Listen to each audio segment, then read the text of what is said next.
नमस्कार, म मदन खाती कार्यक्रम विमर्शमा स्वागत छ। दर्शकवृन्द, देशको राजनीति पछिल्लो समय तीव्र ध्रुवीकरणतर्फ गइराखेको छ। नेकपा विभाजित भइसकेपछि संवैधानिक रूपमा कानुनी रूपमा अहिले पनि एक रहे पनि राजनीतिक रूपमा दुई पार्टी, मुख्य गरी त नेकपा दाहाल नेपाल नेतृत्वको नेकपा एकापट्टि र अर्कोतर्फ केपी शर्मा ओली नेतृत्वको नेकपा बीच ठुल्ठुला आमसभा गर्ने यति बेला प्रतिस्पर्धा नै चलिराखेको छ। त्यहाँ नेताहरूले गर्ने अभिव्यक्ति दिने अभिव्यक्ति, त्यस्तै गरी एकले अर्कोलाई खुल्याउनको लागि प्रयोग भइराखेका शब्दावली, यी विषयमा पनि आजको दिनमा नेपाली नागरिक आफ्नै नेतृत्व र कस्तो नेतृत्वबाट शासित हुनु परिराखेको छ भन्ने कुरा पनि अहिले बहसको विषय बनिराखेको छ। अर्कोतर्फ निर्वाचन आयोगमा जसरी विषय अड्किराखेको, आफै पनि निर्वाचन आयोग आफै पनि आजको दिनमा किङ कर्तव्य विमूढ स्थितिमा रहेको विषय छ भने अर्कोतर्फ सर्वोच्च अदालतमा विचाराधीन मुद्दामा भइराखेको बहसलाई पनि धेरैले नजिकबाट नियालिराखेको अवस्था छ। आज हामी यिनै विषयमा केन्द्रित रहेर संवाद गर्नेछौँ र यो विषयमा विमर्शको लागि आज हामीले स्टुडियोमा आमन्त्रण गरेका छौँ नेकपाका युवा नेता लेखनाथ न्यौपानेलाई। लेखनाथजी, यहाँलाई कार्यक्रममा स्वागत छ। हजुर, धन्यवाद। मैले सुरुवात गर्न चाहे, अहिले नेतृत्व बीच मुख्य गरी त केपी शर्मा, सम्माननीय प्रधानमन्त्री केपी शर्मा ओली र अर्कोतर्फ चाहिँ दुई अध्यक्ष पुष्पकमल दाहाल प्रचण्ड र माधव कुमार नेपाल बीच जुन शब्दको वाकयुद्ध चलिराखेको छ, त्यहाँ प्रयोग भइराखेका शब्दावलीहरू जसरी चाहिँ अगाडि बढिराखेको छ नि, यो सम्पूर्ण प्रक्रियाले चाहिँ हाम्रो नेतृत्वले आम नागरिकलाई, आफ्नै कार्यकर्तालाई कसरी प्रशिक्षित गरिराखेको छ, के सिकाइराखेको छ भन्ने विषय चाहिँ अहिले बहस गर्यो। यहाँले कसरी हेरिराख्नु भएको छ यो सम्पूर्ण प्रक्रियालाई? यो चाहिँ तपाईँले भनेको चिज हामी सुसंस्कृत राजनीतिको परिकल्पना गर्छौँ भने त्यो अनुकूल यो छैन भनेर एक वाक्यमा निष्कर्ष निकाल्न सकिन्छ।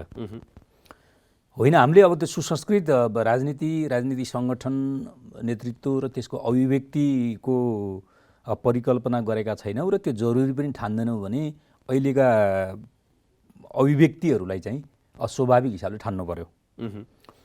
मेरो चाहिँ कुरो त्यसमा के छ भन्नु होला भने आफ्नो दिशा बताउने हो। हामी नेपाली समाजको नेतृत्व गरेर मुलुकलाई कहाँ पुर्याउन चाहन्छौँ र त्यो पुर्याउने प्रक्रियामा अवरोध कहाँ भयो भनेर अवरोधसँग जोडेर चाहिँ अब आलोचना त जरुर गर्नुपर्छ नै।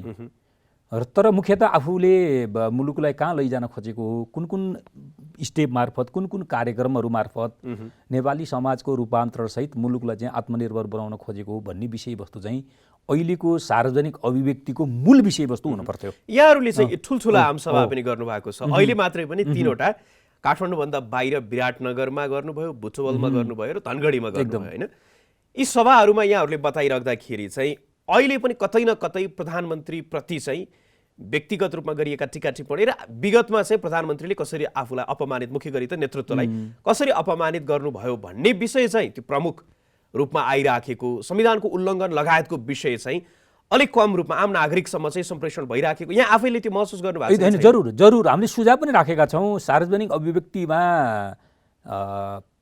खड्गप्रसाद ओलीले कुर्ची कहाँ राख्न भन्नुभयो, अब त्यो टेबलमाथिको चाहिँ तन्ना रातो राखिदिनु भयो कि सेतो राखिदिनु भयो, होइन, कता फर्काउनु भयो भन्ने विषयवस्तु चाहिँ त्यो पब्लिकका निम्ति सरकारको विषयवस्तु पनि होइन र पब्लिकलाई भनेर त्यसले खास उपलब्धि हासिल पनि गर्दैन।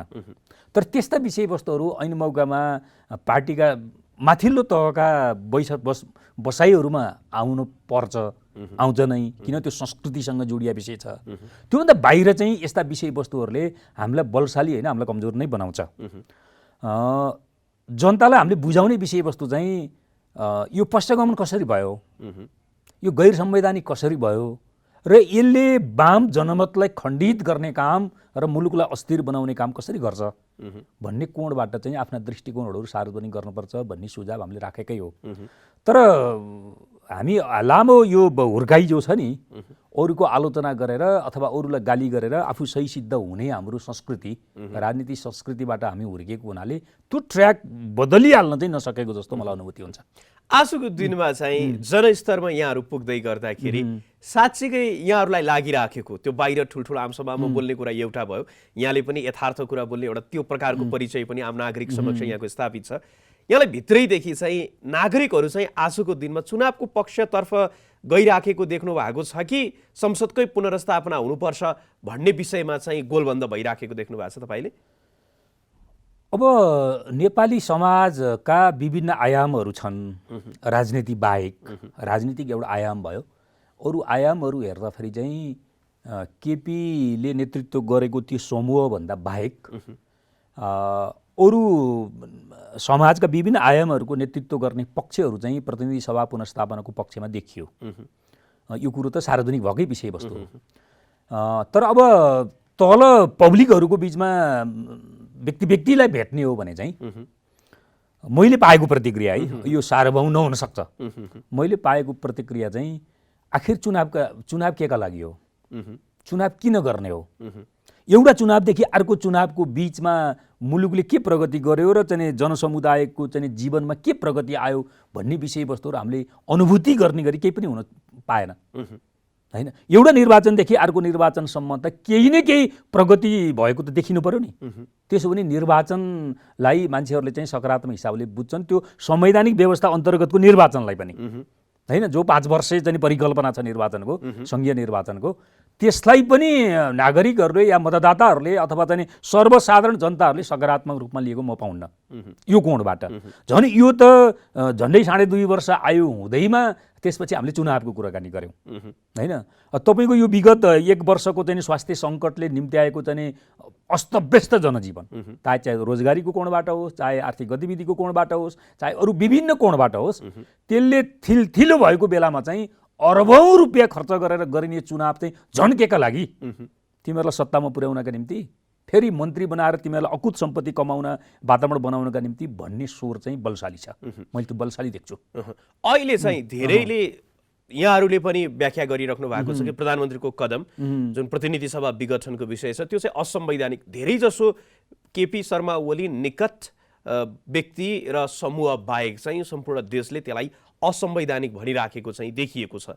तर त्यो असंवैधानिक हुँदाहुँदै पनि त्यसको विकल्पमा फेरि संसदको पुनर्स्थापना हुँदै गर्दाखेरि पनि प्रधानमन्त्रीको रूपमा आउने, देशलाई नेतृत्वको लागि आउने जुन व्यक्तिहरू, जुन पात्रहरू अहिले देखिराखेको छ नि यो राजनैतिक मञ्चमा, त्यतातर्फ पनि त्यति धेरै आकर्षण चाहिँ नदेखिराखेको किन होला? यो चाहिँ राजनीतिक पार्टी लगायत राजनीतिक पार्टीसँग अप्रत्यक्ष जोडिने नेपाली समाजका आयामहरूले चाहिँ चिराफारा गर्नुपर्छ, अध्ययन गर्नुपर्छ र यसको चिराफारा गर्नु। किनभने राजनीति भनेको निजी कुरो हुँदो रहेछ, पार्टी विशेषको कुरो पनि हुँदो रहेछ हैन। त्यसले पार्ने प्रभाव त आखिर सबैले चाहिँ नि सकारात्मक हुँदा पनि नकारात्मक हुँदा पनि बेहोर्न बाध्य भइदो रहेछ नि त। त्यसो भएको हुनाले असंवैधानिक भनेर स्वयं केपी शर्मा ओलीलाई को कदमलाई अहिले तत्काल समर्थन गरे पनि त्यो चाहिँ यो व्यवस्था चाहिँ छैन भनेर उहाँहरूले व्याख्या गरिराखेको भिडियोहरू, विभिन्न चाहिँ सामग्रीहरू सार्वजनिक भइराखेको छ। त्यसो गर्दा त्यो विषयवस्तु उहाँहरूको क्याम्पबाट खण्डित चाहिँ भएको छ। अब अर्कोतिरबाट हेर्ने हो भने खड्गप्रकाश ओलीले योग्य प्रधानमन्त्री मैले नदेखेको र बदमासहरू कुलङ्गारहरू भएको हुनाले मैले चाहिँ दिन नसकेको, मुलुक जिम्मा लाउन नसकेको भन्ने अभिव्यक्ति त्योसँग जोड्नु भएको छ। त्यो विषयवस्तु चाहिँ मेरो विचारमा अहङ्कारी विचार हो जस्तो लाग्छ मलाई। मैले किन भनेको हो भने असक्षमताको कुराकानी गर्ने हो भने 20 को 19 होला, हामी सबै उस्तै हौँ हैन। असक्षमताको कुराकानी गर्ने हो, पारदर्शिताको कुराकानी गर्ने हो, खास नेपाली समाजको नेतृत्व गर्ने कोणबाट हेर्ने हो भने म 20 को 19 भन्दा बढी देख्दिनँ। सबै नेतृत्व सबै उस्तै हो। किनभने मैले किन भनेको भने इतिहासमा हामी सबै टेस्टेड हौँ नि त, हामी टेस्टेड हौँ र हामीले वाह गर्ने गरी मुलुकको नेतृत्व त गरेनौँ, सरदरै हो हैन, सरदरै गऱ्यौँ। त्यसो गर्दाखेरि चाहिँ म चाहिँ योग्य, मभन्दा बाहेक समकक्षीहरू चाहिँ अयोग्य, कुलङ्गार भन्ने विषयवस्तु चाहिँ त्यो अहङ्कारी अभिव्यक्ति हो। त्यसले मुलुकलाई खण्डितै गर्छ, समाजलाई खण्डितै गर्छ। दोस्रो, तपाईँले भनेको तेस्रो कुरो चाहिँ अब राजनीतिभित्र राजनीति भनेकै के हो भन्ने विषयवस्तुमा हामी बहस गर्नुपर्छ।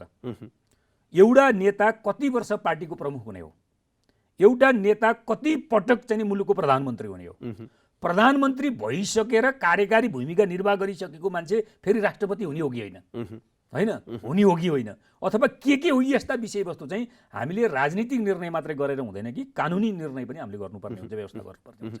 आजको दिनमा यहाँले जुन उल्लेख गर्नुभयो, खास गरी नेतृत्व, अहिले हामीसँग जुन नेतृत्व छ ऊ चाहिँ आफूभन्दा पछिल्लो पुस्तालाई नेतृत्वमा स्थापित गरेर स्वतः राजनीतिबाट बाहिर त्यो अभिभावकीय भूमिका निर्वाह गर्न सक्ने त्यो ल्याकत आजको नेतृत्वमा छ जस्तो देखिँदैन, किनकि उहाँहरूको व्यवहार क्रियाकलाप जे जस्तो छ त्यस्तो देखिँदैन। तर हामी त्योभन्दा पछिल्लो पुस्ता अथवा युवा पुस्ता पनि अब हस्तक्षेप भन्ने आफैमा त्यो अलि सैद्धान्तिक विषय जस्तो र अमूर्त विषय जस्तो पनि रह्यो होइन। त्यो ठ्याक्कै कसरी हस्तक्षेप गर्ने, के गर्ने, कसो गर्ने भन्ने विषय पनि रहला। तर त्यति हुँदाहुँदै पनि हस्तक्षेप गरेर नेतृत्वलाई चाहिँ ल तपाईँहरूलाई चाहिँ अब त्यो विस्थापित गर्ने युवा पुस्ताहरू यहाँ जस्तो अथवा त्योभन्दा पछिल्लो पुस्ताले त्यो सामर्थ्य पनि किन नराखेको होला, त्यो पनि बहसको विषय हो नि। जरुर यसका दुईटा पक्ष भयो। एउटा नेतृत्वले मैले गरिराखेको काम, मैले नेतृत्व गरिराखेको कमिटी, मैले नेतृत्व गरिराखेको चाहिँ क्याबिनेट या मैले नेतृत्व गरिराखेको मुलुक चाहिँ जति गति पैदा हुनुपर्ने हो त्यो गति पैदा भएको छ कि या यथास्थितिमा छ या गति चाहिँ पछाडि फर्केको छ भनेर समीक्षा नगर्ने हामीसँग संस्कृति भयो। जे भए पनि त्यो अधोगति भए पनि यथास्थिति भए पनि त्यसलाई चाहिँ सार्वजनिक हिसाबले चाहिँ मैले चाहिँ एकदम हाँकेको छु, एकदम गडगडाउ ढङ्गबाट अगाडि गएको छ भनेर हामी भ्रमित हुने एउटा समस्या छ। हाम्रो पहिलो पुस्ताका नेतृत्वहरू जो जुनसुकै पार्टीमा हुनुहुन्छ, हाम्रो पार्टीमा हुनुहुन्छ, उहाँहरू चाहिँ मनोगत हुनुहुन्छ। यी मनोगत समस्याको कारणले गर्दा आज हामी यी समस्याहरू बेहोर्न बाध्य भएको छौँ एकातिर। अर्कोतिर चाहिँ पार्टीभित्र उत्तराधिकारी निर्माण गर्ने हामीसँग त्यो संरचना र त्यो संस्कृति पनि छैन। किनभने योग्यताको आधारमा, इतिहासको आधारमा अहिलेका समस्याहरूलाई विषयगत विज्ञताको आधारमा चाहिँ सम्बोधन गर्ने गरी नेतृत्व विकास गर्ने हामीले त्यो कल्चरको विकास गरेनौँ।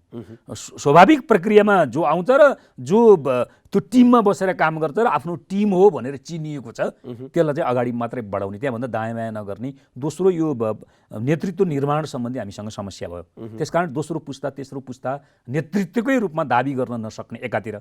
अर्कोतिर राजनीतिलाई चाहिँ खास राजनीतिकै चाहिँ तहमा सीमित गरेर त्यसलाई प्रयोग गर्नुभन्दा यसलाई चाहिँ आयार्जनको माध्यम बनाइयो। एकदमै खतरनाक कुरो चाहिँ यो छ कि आयार्जनको माध्यम बनाइयो अथवा यसलाई पेसा बनाइयो होइन। अरू पेसाभन्दा राजनीति पेसा सबभन्दा सजिलो र सबभन्दा छिटो धनी हुने पेसा बनाइदिइसकेपछि त त्यहाँ त सज्जनहरू होइन, त्यहाँ त योग्यहरू, त्यहाँ त चाहिँ तपाईँको चाहिँ विषय विज्ञहरू त आउँदैन नि। त्यहाँ त जसले चलखेल गर्न खोज्छ, जसले बिचौलियाको भूमिका निर्वाह गर्न खोज्छ होइन, जसले चाकरी गर्न सक्छ त्यो मान्छे चाहिँ नेतृत्वको रूपमा आउने भइसकेपछि त परिणाम पनि सकारात्मक आउँदैन, वैकल्पिक नेतृत्वको विकास पनि हुँदैन, हस्तक्षेपको सम्भावना पनि त्यहाँनिर हुँदैन। त्यो गन्जागोलमा फसिराखेका छौँ हामी। बनिसकेपछि यो प्रक्रियामा नेतृत्वको तहमा त एक प्रकारको कमजोरी रह्यो नि। त्यसको साथसाथमा नेतृत्वलाई जसले आफूलाई नेतृत्व स्वीकारेर कार्यकर्ताको रूपमा रहिराखेका छन् उहाँहरूमा पनि, र त्यो कार्यकर्ता पनि कतै न कतै आम जनताबाटै जान्छन्, जनतामा पनि त्यो कार्यकर्ताबाट जनताले अपेक्षा गरिराखेको, कार्यकर्ता नेतृत्वबाट फेरि कार्यकर्ताले अपेक्षा गरिराखेको, त्यो कतै न कतै यही त्यो एउटा गोल चक्करमा चाहिँ घुमिराखेको छ। अनि नेपाली राजनीतिको स्कुलिङ नै राजनीति मूल्यमा केन्द्रित छैन क्या। आज स्कुलिङ हुन्छ नि, मैले यो कम्युनिस्ट पार्टीको मात्रै भने होइन, समग्र राजनीतिको कम्युनिस्ट पार्टीको त स्कुलिङ भनेको सबभन्दा महत्त्वपूर्ण र मेरुदण्ड हो। राजनीतिक स्कुलिङ जसले दृष्टिकोण निर्माण गर्नका निम्ति सबभन्दा महत्त्वपूर्ण भूमिका निर्वाह गर्छ। हामी त्यो स्कुलिङ चलाउँदैनौँ। तपाईँले सुन्नुभएको छ नि त, नेताहरूले बेतुकका कुराकानी गर्दा, तथ्यहीन कुराकानी गर्दा, गैर राजनीतिक कुराकानी गर्दा तल कार्यकर्ताबाट पर ताली पिटिन्छ नि। हामी स्कुलिङ चलाएका छैनौँ र हामीले सही दृष्टिकोण निर्माण गरेका छैनौँ भन्ने एउटा ज्वलन्त उदाहरण हो।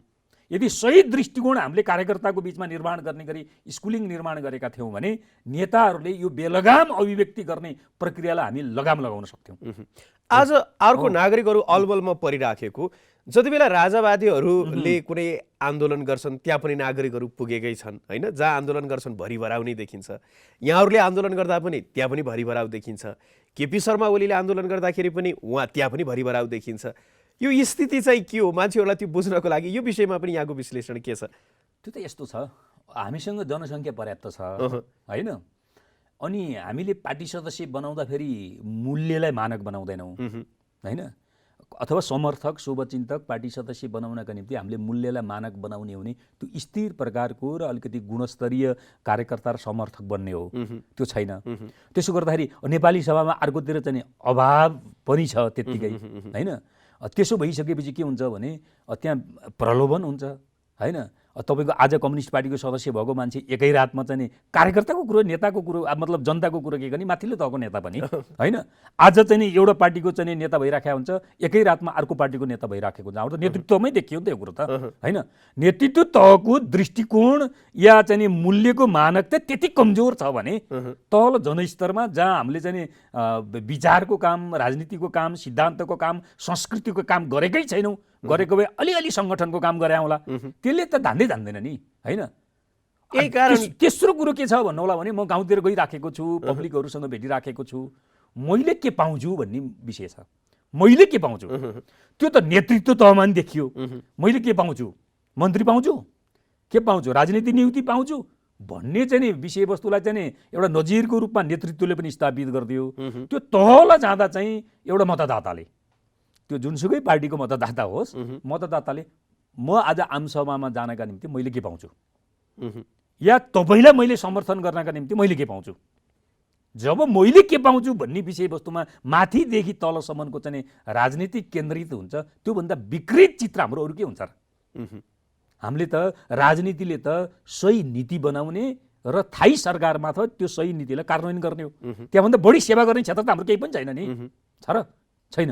तर आज चाहिँ हामी के गर्छौँ भने तँलाई जागिर दिन्छु, तँलाई तत्काल यति पैसा दिन्छु होइन। अहिले त यतिसम्म आयो कि ल त्यहाँ अलिकति मान्छे जम्मा गर्न पर्यो, के योजना छ त्यो योजना लिएर आइज म बजेट हालिदिन्छु भनेर मान्छेहरूलाई चाहिँ स्कुलिङ गर्ने र आफ्नो क्याम्पमा तान्ने प्रक्रिया समेत थालनी भइसक्यो। भनिसकेपछि त विकास पनि अब अहिले हामीले गरेका भाषण जस्तै बेतुक्का हुन थाल्यो। अब कतै न कतै अहिले आइराखेको चर्चा छ नि, यो सम्मेलनहरूमा भेला गर्नको लागि पनि निकै ठुलो रकम खर्च भइराखेको छ लगायतको कुराहरू बारम्बार आइराखेको छ। कतै न कतै त्यसमा पनि केही सत्यता भने रहेछ त्यसो भए होइन। अब बानी के मैले भने नि त, खास मूल्यमा आधारित पार्टी कमिटीहरू, पार्टी सदस्यहरू, सङ्गठन परिचालनको प्रक्रिया छैन। एकातिर यो कारणले चाहिँ नि मान्छेहरूलाई प्रलोभन देखाउनु पर्ने छ मान्छे जम्मा गर्नका निम्ति। दोस्रो कुरो विश्वास छैन। आज यो पार्टीका यी नेताहरू, यिनले गरेको नेतृत्व चाहिँ एक हिसाबले ठिक दिशातिर गइराखेको छ भन्ने गरी हामीले विश्वास आर्जन गर्ने हो भने एउटा अपिलमा जनता सङ्गठित सहभागी हुने हो नि। एउटा अपिलमा आज कसैको पनि अपिलमा मान्छेहरू चाहिँ स्वतः स्फूर्त चाहिँ सहभागी हुने वातावरण छैन। किनभने हामीले राजनीतिमा नैतिकतालाई सङ्गठित गरेनौँ। अपिल गर्नका निम्ति नैतिक बल चाहिन्छ, त्यो नैतिक बलले हो अपिल गर्ने। आज कोही पनि नेतृत्व अपिल गर्ने ठाउँमा हुनुहुन्न र त्यो अपिलले विश्वास आर्जन गर्ने हो। त्यो विश्वासले मान्छेहरू स्वतः स्फूर्त त्यस्ता कार्यक्रमहरू सहभागी हुने हो। त्यसकारण अब त्यहाँ जब नैतिकता हुँदैन त्यसले अपिल कमजोर हुन्छ। जब अपिल हुँदैन मान्छेहरू चाहिँ नि स्वतः स्फूर्त त्यस्ता कार्यक्रममा सहभागी हुँदैनन्। मान्छे सहभागी गर्नै पर्ने छ भनिसकेपछि त अर्को विकल्प के छ र। तपाईँले भनेको जस्तै होइन, त्यहाँ विभिन्न चाहिँ नाजायज चाहिँ प्रलोभनहरू देखाएर मान्छेहरूलाई चाहिँ एक हिसाबले कुसंस्कारतिर लगेर अनि मान्छेहरू जम्मा गर्नुपर्ने स्थिति छ। यदि यो संस्कारमा चाहिँ आजको राजनैतिक व्यवस्था टिकिराखेको छ भने यो आजको हामीले जुन संविधान निर्माण गर्यौँ नि, धर्मनिरपेक्षताको कुरा, गणतन्त्रको कुरा, समानुपातिक समावेशिताको कुरा, जुन कुरा हामीले अवलम्बन गरेर यो आजको संविधानको यो उपलब्धिको रूपमा चाहिँ अर्थाइराखेको अवस्था छ यो नेतृत्वले, त्यसो भए त यो व्यवस्था, यी खेलाडीहरू जो देखिएका छन्, जो पात्रहरू छन्, उनीहरू यति कमजोर धरातलमा आजको दिनमा उभिएका छन् भने अब यो व्यवस्थाकै विषयमा पनि यसको जग पनि अब त्यति धेरै बलियो छैन भन्ने देखिएको हो। त्यस्तो महसुस गर्नु एउटा बहस के चल्न सुरु गरेको छ भने त्यो सकारात्मक छ भन्ने म ठान्छु। यो अहिलेको यो परिस्थिति जे आइराखेको छ यो व्यवस्थामाथिको सङ्कट हो कि शासकहरूको कमजोरीको कारणले पैदा भएको परिघटना हो भनेर चाहिँ बौद्धिक समुदायको बिचमा र अलिकति लेफ्ट कोणबाट समाजलाई हेर्ने समुदायको बिचमा चाहिँ बहस सुरुवात भएको छ। मेरो विश्लेषण यो दुईटै समस्या हुन्। त्यस्तो हुँदाहुँदै पनि मुख्य र सहायक हुन्छ नि समस्याहरू त जहिले पनि। मुख्य समस्या चाहिँ हाम्रो यो व्यवस्थाकै बारेमा हो। यो त पुँजीवादी व्यवस्था हो, पुँजीवादी गणतन्त्र हो। यो कुनै जनवादी गणतन्त्र पनि होइन, होइन यो केही पनि होइन, यो त पुँजीवादी गणतन्त्र नै हो। कम्युनिस्ट पार्टीहरू यसमा सहभागी भएका पनि त्यो सर्वहारा चरित्रसहित सहभागी भएका छैनन्, पुँजीवादी चरित्रसहित सहभागी भएका छन्। त्यो पुँजीवादी चरित्र पनि उत्पादनशील पुँजीवादी चरित्रको छैन कि दलाल पुँजीवादी चरित्रको चाहिँ त्यो सहभागिता मैले देख्छु। त्यसो भएको हुनाले अहिले चाहिँ संसारभरि र हामीले विगतमा भन्दै गरेको परम्परागत संसदीय व्यवस्थाले अहिलेका सङ्कटहरूलाई समाधान गर्न सक्दैन। त्यस कारणले त्यसकै एउटा चाहिँ अंश नेपाल पनि विश्वको एउटा अंश भएको हुनाले यहाँको यो संसदीय गणतन्त्रले यहाँका चाहिँ देशका समस्याहरू, देशको भन्नुको मतलब मुख्यतः राष्ट्रियतासँग सम्बन्धित अथवा देशभक्तिसँग सम्बन्धित समस्याहरू यसले हल गर्न सक्दैन। त्यसकारणले वैदेशिक चलखेलहरू तीव्र छन्। उनीहरू हाम्रो यहाँका चाहिँ यी घटनाहरू घटाउनका निम्ति निर्णायक छन्। हाम्रा नेताहरूका सिरानीमा उनीहरू चाहिँ आनन्दसँग पुग्छन्, होइन? त्यसकारणले यो परम्परागत संसदीय व्यवस्थाले देशको देशभक्तिपूर्ण समस्याको चाहिँ जुन भावना छ त्यसको नेतृत्व र प्रतित्व गर्न सक्दैन एकातिर। अर्कोतिर जनताका दैनिकीहरू जो छन् नि, कष्टकर चाहिँ जीवन छ नि त जनताको, त बदलिएकै छैन। यो तपाईँको 62-63 सालको जनआन्दोलनभन्दा अगाडि जनताहरूको जनजीवन मुख्यतः रोजगारीमा पहुँच, शिक्षा र स्वास्थ्य अधिकारमा पहुँच लगायतका जो चाहिँ सामान्य कुराहरू थिए त्यसमा खास केही परिवर्तन आएको छैन। आएको छ भने नकारात्मक दिशातिर गइराखेको छ। त्योबाट जनताहरू अझै विमुख भइराखेका छन्। भनिसकेपछि त यो संसदीय गणतन्त्रले हाम्रो मुलुक र हाम्रो मुलुकका जनताहरूको मुख्यतः आधारभूत जनताहरूको समस्याको समाधान गर्न सक्दैन भन्ने विषयवस्तु चाहिँ पहिलो। दोस्रो विषयवस्तु चाहिँ सँगै शासकहरू पनि हुन्, किनभने शासकहरू हाम्रो आफ्नै माटोमा टेकेका शासकहरू हामीले जन्माउन सकेनौँ अथवा राजनीतिक पार्टीको नेतृत्व जन्माउन सकेनौँ भनौँ। शासक भन्दा हामीले अलिकति राजा महाराजातिर अलिकति तानिन्छ, तर जनताका प्रतिनिधि जो भनेका छौँ, पार्टीका नेताहरू जो जनताबाट अनुमोदित भएर आउँछन्, तिनीहरू चाहिँ आफ्नो माटोमै टेकेर माटोकै आवश्यकता अनुसार निर्णय गर्ने नेतृत्व चाहिँ हामीले निर्माण गर्न नसकेको कुरो यो पछिल्लो घटनासम्म आउँदाखेरि चाहिँ पुष्टि हुन्छ। त्यसकारण यो व्यवस्थाले चाहिँ हाम्रा यी समस्याहरूको समाधान गर्दैन। त्यसकारण नेकपा विभाजित भइसकेपछि प्रचण्डले र माधव नेपालले नेतृत्व गरेको नेकपाले चाहिँ अब हाम्रो समाजलाई यो व्यवस्थाले चाहिँ समस्या समाधान गर्न सक्दैन भनिसकेपछि हामीले सोचेको व्यवस्था र त्यो व्यवस्थाले यो मुलुकको समस्या कसरी समाधान गर्छ भन्ने समग्र दृष्टिकोण सार्वजनिक गर्न सक्नुपर्छ। अब यहाँले भन्नुभयो नि आजको यो व्यवस्थाले चाहिँ कतै न कतै समस्यालाई सम्बोधन गर्न सकिराखेको छैन भन्दै गर्दाखेरि प्रधानमन्त्रीको कुरा सुन्यो भने उहाँ पशुपतिनाथको मन्दिरको पछिल्लो पूजाको विषय, राम मन्दिरको, रामको जन्मभूमिको विषयमा उहाँले दिइराखेको अभिव्यक्ति, पछिल्लो समय अब श्री 5 को सरकार भनेर केही फेरि मन्त्रीहरूले नै दिइराखेको अभिव्यक्ति र राष्ट्रवादीको खास गरी उहाँले आफू इतरका चाहिँ देशद्रोही र आफू चाहिँ खाँटी राष्ट्रवादी भनेर जसरी अलि विश्लेषण गरिराख्नु भएको छ, यो सम्पूर्ण प्रक्रियाले हामी चाहिँ यहाँले भने जस्तो संसदीय व्यवस्था दलाल पुँजीपतिमा आधारित यो व्यवस्थाबाट चाहिँ फड्को मारेर यहाँले जुन विश्लेषण गरिराख्नु भएको छ जनगणतन्त्र त्यतातर्फ उन्मुख भइराखेको जस्तो देख्नुहुन्छ कि अहिले चाहिँ होइन पछाडि नै जानुपर्छ भन्ने बहस पनि चलिराखेको छ? होइन, अब बहस त सबै हुन्छन् नै। सत्ताबाट मिल्गाइएको शक्ति तत्काल ऊ मृत्युमा परिणत भइसकेको हुँदैन, ऊ जिउँदै हुन्छ, होइन? अलिकति छिन्नभिन्न भएको होला, ऊ सङ्गठित भएर फेरि सत्तासीन हुने कोसिस 10 गुणा बढी शक्तिका साथ गर्छ भन्ने विश्लेषण हामी राजनीति शास्त्रमा पढ्छौँ। त्यसकारण हिजो सत्ताबाट मिल्गाइएका चाहिँ हामीले जसलाई प्रतिगामी भनेका छौँ तिनीहरू सङ्गठित भएर फेरि पुरानै व्यवस्था ल्याउन सकिन्छ कि भनेर कोसिस गर्छन् नै, तर त्यो सम्भावना बिल्कुल म देख्दिनँ। स्वयं प्रधानमन्त्रीले त्यही कोर्सलाई बोकेर पनि म बिल्कुल देख्दिनँ, त्यो सम्भावना देख्दिनँ। अब त्यसपछि अगाडि बढेको जो व्यवस्थाको मैले कुराकानी गरिराखेको छु, यो व्यवस्थाको साथसाथै मैले यहाँबाट जान्न चाहिराखेको चाहिँ जुन त्यति बेलाको त्यो मुद्दाहरूको आधारमा चाहिँ राष्ट्रवादको मुद्दा, त्यस्तै गरी कतै न कतै हिन्दू राष्ट्रको मुद्दा, यी मुद्दाहरूलाई चाहिँ अहिले अगाडि ल्याउन खोजिराखिएको जो चाहिँ हिजोको सत्ताले चाहिँ त्यो बोकेको मुद्दाहरूलाई चाहिँ अहिलेको सत्ताले पनि बोक्न खोजिराखेको र यसैमा चाहिँ जनतालाई र जनमतलाई ध्रुवीकरण गर्न खोजिराखेको हो कि भन्ने यो विषयमा चाहिँ होइन। अब चुनौती यही हो, चुनौती यही हो कि र हामीले अहिले भएका घटनाहरू चाहिँ पश्चगामी हुन् अथवा प्रतिगमन हुन् भनेको योसँग जोडेर पनि हो फेरि हामीले, होइन? यो कुरो सही नै छ जस्तो मलाई लाग्छ। त्यसो भएको हुनाले अब चुनौती भनेको जब पार्टी विभाजित भइसक्यो, जे कारणले भए पनि प्रतिनिधि सभाको विघटनपछि यो एउटा उत्कर्ष जस्तो भयो र हामी अगाडि बढिराखेका छौँ। त्यसो हो भने त्यो शक्तिका विरुद्ध लड्न त पर्यो, अब लड्ने तरिकाहरू फरक होलान्, लड्न त पर्यो, किनभने हामीले प्राप्त गरेका उपलब्धिहरूको रक्षा पहिलो हाम्रो ड्युटी भनेका छौँ र त्यो उपलब्धिहरूमा टेकेर हामी अगाडि जाने भनेका छौँ। चाहे त्यो संविधानको विषयवस्तुलाई हामीले चाहिँ परिमार्जन गर्ने, किनभने संविधान घोषणा गर्ने बेलामा देशभरि दीपावली भएको त होइन, मुलुकको एउटा हिस्सा त चाहिँ कालो भएकै थियो त, अन्धकार भएकै थियो त, होइन? त्यसो भएको हुनाले त्यसपछि हामीले हाम्रो दृष्टिकोण र चाहिँ कार्यक्रमहरू सार्वजनिक गरेर हामीले त्यो चुनौतीसँग लड्ने हो, लड्नुपर्छ। यो स्वतः त्यो पराजित हुँदैन अब, किनभने त्यो पुरानो शक्ति छँदै थियो। यो गणतन्त्रलाई जबरजस्त स्वीकार गरेको शक्ति पनि त्योसँग जोडिएला मुद्दाका हिसाबले जोडिएला भइसकेपछि त यो एउटा ठुलो चुनौतीको रूपमा हो। त्यसो भएको हुनाले हामीले चाहिँ सबभन्दा पहिला कम्युनिस्ट पार्टीलाई कम्युनिस्ट पार्टी जस्तै बनाएर हामीले लड्ने हो।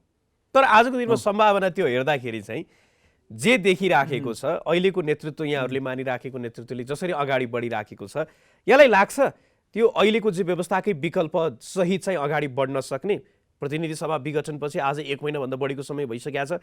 उहाँहरूको बोली वचन व्यवहार आइराखेका अभिव्यक्ति, यो प्रतिनिधि सभा विघटनदेखि भन्दा अगाडिका घटनाक्रमहरू हेर्ने हो भने उहाँहरू यो समाजवाद भने पनि यही संसदीय गणतन्त्रमा अल्झिराख्ने अथवा अडिराख्ने त्यो प्रबल सम्भावना देखिएकै हो। प्रतिनिधि सभा विघटनभन्दा अगाडिको मैले एउटा समय अवधि हेर्ने हो भने प्रतिनिधि सभा विघटन भइसके पछाडि त्यो वैकल्पिक दृष्टि जो यो व्यवस्थाभन्दा अगाडि बढेको व्यवस्थाको नेतृत्व गर्न सक्ने गरी सार्वजनिक भएको छैन। दोस्रो, तेस्रो, त्यो दिशातिर नजाने हो भने प्रतिनिधि सभा विघटनको मुद्दामा त ओलीले कमजोरी गरे, बदमासी गरे, प्रतिगमन गरे, त्यसमा त तुलना हुन सक्दैन। त्योभन्दा बाहेक अरू चाहिँ उस्तै हो भन्ने दृष्टिकोण बलशाली हुन्छ। त्यसकारण अब नेतृत्वले त्यो प्रकारको दृष्टिकोण निर्माण गर्न सकेन, कार्यक्रम बनाउन सकेन, सङ्गठन बनाउन सकेन र त्यसलाई एकीकृत रूपबाट अगाडि बढाउन सकेन भने उहाँहरूलाई विस्थापित गर्नुपर्छ। त्योभन्दा विकल्पै हुँदैन। र मुलुकलाई यो व्यवस्थाको विकल्प जनताको चाहिँ गणतन्त्र हो भन्ने दिशातिर लिएर जाने गरी हामीले राजनीतिक कोर्सलाई सिफ्ट गर्नुपर्छ। त्यसको विकल्पै छैन। अब समसामयिक राजनीति, निर्वाचन आयोग र सर्वोच्च अदालततर्फ पनि यहाँको ध्यान आकृष्ट गराउन चाहे। अहिले निर्वाचन आयोगमा जसरी कुराहरू चलिराखेका छ, आधिकारिक दुवैले आधिकारिक भनिराखेको, हामी आधिकारिक हौँ भनेर निर्वाचन आयोगमा फेरि त्यो दाबी प्रस्तुत नगरिराखेको र निर्वाचन आयोगले पनि यहाँहरूले त्यो अद्यावधि गर्नको लागि त्यो अस्वीकार गरेर एक नै कानुनी रूपमा चाहिँ नेकपा एक आजको दिनमा पनि रहेको, यो परिस्थितिलाई यहाँले कसरी हेर्नु भएको छ? निर्वाचन आयोगले पछिल्लो चरणमा गरेको निर्णयले हाम्रो पार्टी सङ्गठनगत हिसाबले विभाजित भइसकेपछि हामी विभाजित भयौँ। केन्द्रीय समितिका 2टा मिटिङ भए, यो कुरो तथ्य हो। त्यहाँभित्रको आकारको कुराकानी गर्ने हो भने एकातिर हामीले 67% देख्छौँ, अर्कोतिर 33% देख्छौँ। निर्वाचन आयोगले त्यो 33%लाई केही समय जीवनभूति दियो, मैले बुझेको त्यो। किनभने जब 40% मौजुदा केन्द्रीय समिति अथवा विवाद हुनुभन्दा अगाडिको केन्द्रीय समितिमा कुनै पक्षले 40% केन्द्रीय सदस्यको हिस्सा ओगट्न सक्दैन भने त्यसले राजनीतिक दलको मान्यता प्राप्त गर्दैन। दल सम्बन्धी ऐन 2073 को तपाईको दफा 43 र 44ले यही कुरो भन्छ। त्यसो गर्दाखेरि त्यो राजनीतिक दलकै मान्यता प्राप्त गर्न नसक्ने अवस्थामा रहेको खड्गप्रसाद ओलीले नेतृत्व गरेको समूहलाई जीवनबुटी दिने काम निर्वाचन आयोगले गर्यो। यो एकदम गलत छ, पहिलो कुरो। अब त्यो नेगेटिभ हुँदै पनि त्यो भित्रको सकारात्मक कुरो चाहिँ के भयो भन्दा केन्द्रीय समिति चाहिँ 441 जनाकै होइ नेकपाको भन्ने विषयवस्तुलाई उसले कितानी गरिदिएपछि अब उसले के फैसला गरिदिन पर्छ भने हामी लाइन लाग्नुपर्छ भने निर्वाचन आयोगको आँगनमा गएर लाइन लाउन तयार छौँ केन्द्रीय समितिका सदस्यहरू। तपाईँ कता भन्दा हामी यता, फैसला त्यहीँबाट हुन्छ नि। तर त्यो त्यहीँबाट हुन्छ नि। जस्तो यसको नजिर पनि रहेछ। मैले ठ्याक्कै साल त मैले अहिले भन्न सक्दिनँ। नेकपा सद्भावना पार्टी विभाजित भएर को आधिकारिक हो र को अनाधिकारिक हो भन्दाखेरि निर्वाचन आयोगले केन्द्रीय समितिका सद्भावना पार्टीका केन्द्रीय समितिका सदस्यलाई निर्वाचन आयोगको आँगनमा लाइन लगाएर त्यसरी मुद्दा फैसला गरेको रहेछ। तर यहाँ ढुक्क हुनुहुन्छ यहाँहरूको बहुमत केन्द्रीय सदस्य निर्वाचन आयोगमा पुगेर त्यहाँ चाहिँ यहाँले जे भनिराख्नु भएको छ त्यो गर्दाखेरि पनि निर्वाचन आयोगले फ्याक्ट यहाँहरूलाई नै आधिकारिकता दिने सम्भावना चाहिँ आजको दिनमा होइन। अब निर्वाचन आयोगका प्रमुख आयुक्तहरू नाङ्गै हिँड्यो भने त अब के लाग्यो र? केही लागेन नि, होइन? नाङ्गै हिँड्यो भने त यो बहुलाएछ भन्नुभन्दा बाहेक अरू केही विकल्प छैन नि। त्यहाँभन्दा बाहेक त सज्जन हो, हामी ठिकै छौँ, होइन? हाम्रो दिमागले सही सलामत कामै गर्छ, हामी ऐनमा टेकेर कानुनमा टेकेर निर्णय गर्छौँ भनेपछि त त्यहाँभन्दा अर्को विकल्प के छ र? किनभने आखिर त्यो त सङ्ख्या गन्नी नै हो, त्यहाँ त अरू केही पनि छैन। यो भित्र कति कम्युनिस्ट चाहिँ केमिस्ट्री छ भनेर नाप्ने त निर्वाचन आयोगले होइन, होइन? त्यसो भएको हुनाले सङ्ख्या नाप्नका निम्ति त मेरो विचारमा भोलि हाम्रो केन्द्रीय समितिको बैठक पनि छ त्यही समस्यालाई सम्बोधन गर्नका निम्ति होइन। अब केन्द्रीय समितिको हाम्रो चाहिँ बहुमत हाम्रो चाहिँ हस्ताक्षर हामी निर्वाचन आयोगमा लगेर बुझाउँछौँ। निर्वाचन आयोग नाङ्गै भएन भने अब हामीले आधिकारिकता पाउने कुरो चाहिँ त्यो निश्चित देख्छु मैले। तर हामीले आधिकारिकता पाउने कुरो तत्कालको घटना भयो। त्यसपछि हामी के गर्छौँ र हाम्रो मुलुकलाई कहाँ लान्छौँ भन्ने कुरो चाहिँ बाँकी नै छ कि मेरो कुरो चाहिँ अझ बढी चासो त्यता हो। अब म यो विषयमा नै अन्तिममा आउनेछु, तर त्योभन्दा अगाडि म कार्यक्रम लगभग अन्तिममा नै छु। सर्वोच्च अदालतमा पनि विषय चाहिँ जसरी त्यो बहसको रुझान जतातर्फ अहिले देखिराखेको छ, यहाँले कसरी हेरिराख्नु भएको छ? प्रश्नोत्तरको शैलीलाई लिएर, प्रश्नोत्तरमा लिएर धेरैले चाहिँ चासो व्यक्त गरिराखेका छन्। आशंका पनि छ मानिसहरूको कि कतै चाहिँ सर्वोच्च अदालतले यहाँहरूले जे अपेक्षा गरिराख्नु भएको छ त्योभन्दा अलिक फरक कोणबाट फैसला आउन सक्ने भन्ने कुरा। म कानुनको विद्यार्थी होइन एउटा, त्यस कारणले मैले त्यसलाई राजनीतिक कोणबाट अलिअलि मेरो क्षमताले भ्याएर बुझ्ने र विश्लेषण गर्नेवाला। दोस्रो, हामीले गरेका अभिव्यक्तिहरूले अदालतको मानहानि हुने र नहुने पनि म धेरै मेसो पाउन्न होइन। त्यसका आफ्ना के छन् कानुनी मान्यता मूल्यहरू। तर अदालत पनि हाम्रै समाजको एउटा आयाम भयो, हाम्रै समाजको एउटा आयाम हो नि त।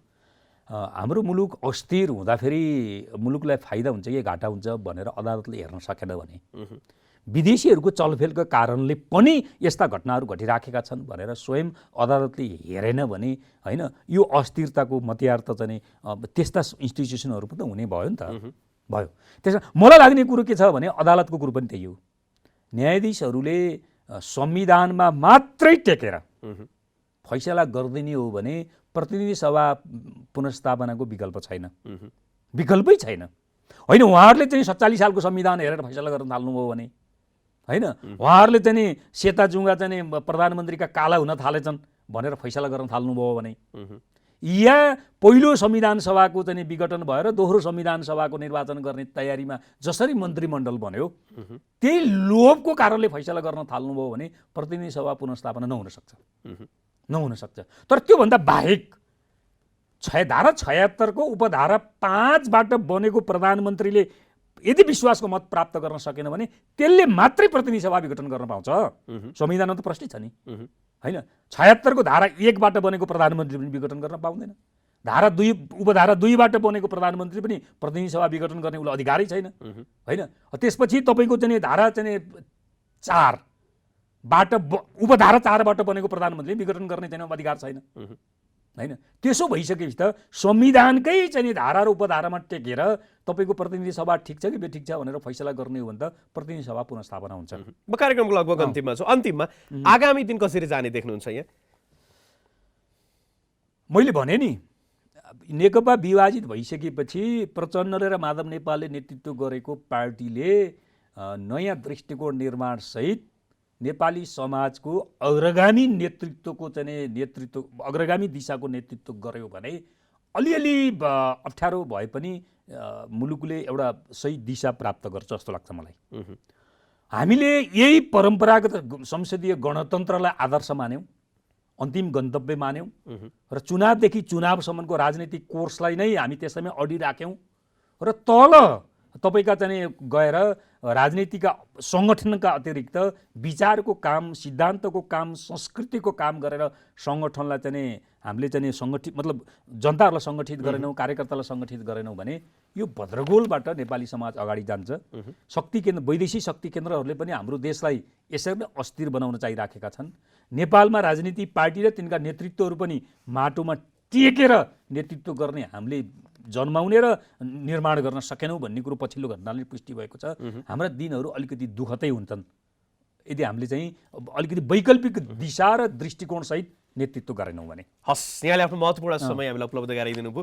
यहाँको महत्त्वपूर्ण समय र संवादको लागि यहाँलाई धेरै धेरै धन्यवाद। हस्, धन्यवाद। दर्शकवृन्द, उहाँ हुनुहुन्थ्यो नेकपाका युवा नेता लेखनाथ न्यौपाने। उहाँसँग आज हामीले पछिल्लो समयमा देशको राजनीति जसरी अगाडि बढिराखेको छ र जसरी बहसहरू चलिराखेका छन् यिनै विषयमा केन्द्रित रहेर संवाद गऱ्यौँ। आजको लागि कार्यक्रम विमर्शलाई निर्धारित समय सकिएको छ। जनताद्वारा जनताका लागि प्रसारित जनता टेलिभिजन हेरिरहनुहोस्। नमस्कार।